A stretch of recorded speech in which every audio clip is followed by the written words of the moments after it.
Yo, sa mga parts, may red light motor po sa aking mga followers dyan.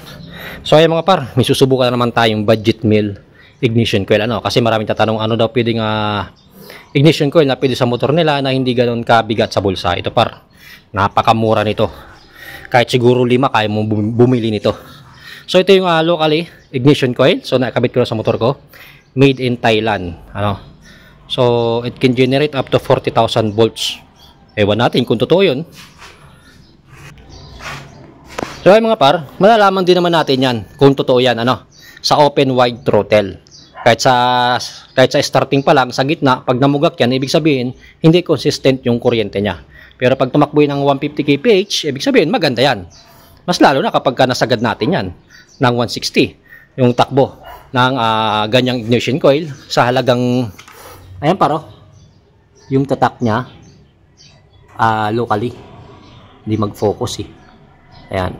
Hindi kasi makapokus par. Pero par, napakamura lang yan. Sigurado ako kahit mga 5 kaya mong bumili niyan par. So hindi pa ako nakakapagpalit ng lining ko kaya medyo slide pa ako. Ayan ito pa yung RS8 natin na lining. Hindi ko pa nakakabit kasi wala naman tayong tawag yan ka-friendly game. So ikakabit natin yan kapag may ka-friendly game na tayo para mas maganda yung performance Kung wala naman pwede pa yung pagtiyagaan kahit slide siya. Tara, subukan na natin. Kung sasagad ba yung mumurahing coil, diba? At least nakikita nyo yung performance sa motor natin, hindi lang siya sales stock. Kasi mahirap kasi magkwento ng performance ng motor kung hindi mo ipapakita yung performance sa motor mo mismo. Right, tara, samahan nyo ako. So ayan mga par, magvo-voice over ako ngayon kasi nga hindi ko na-on yung record ng aking action cam. Sinasabi ko dito, tingnan nyo yung pinagtitistingan ko, buwelo, walang mga tao, walang mga bahay, walang mga sakyan. Kaya huwag kayong pipiga kung saan-saan para hindi kayo madisgrasya at makadisgrasya. Hindi ito tama pero at least hindi tayo makaperwisyo sa iba. Right. So ayun par, test run na natin yung ating ignition coil na 130 pesos lang.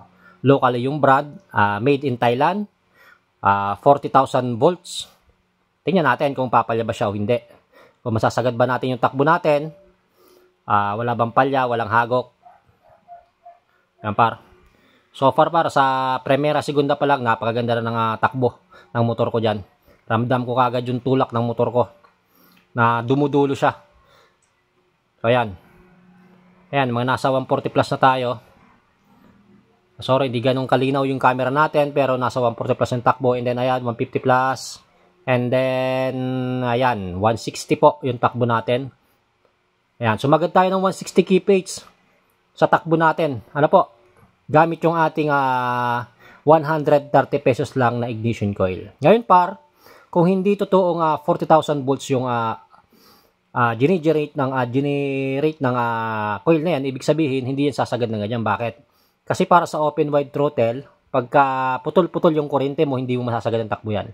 Kasi mamumutol-mutol yung takbo mo.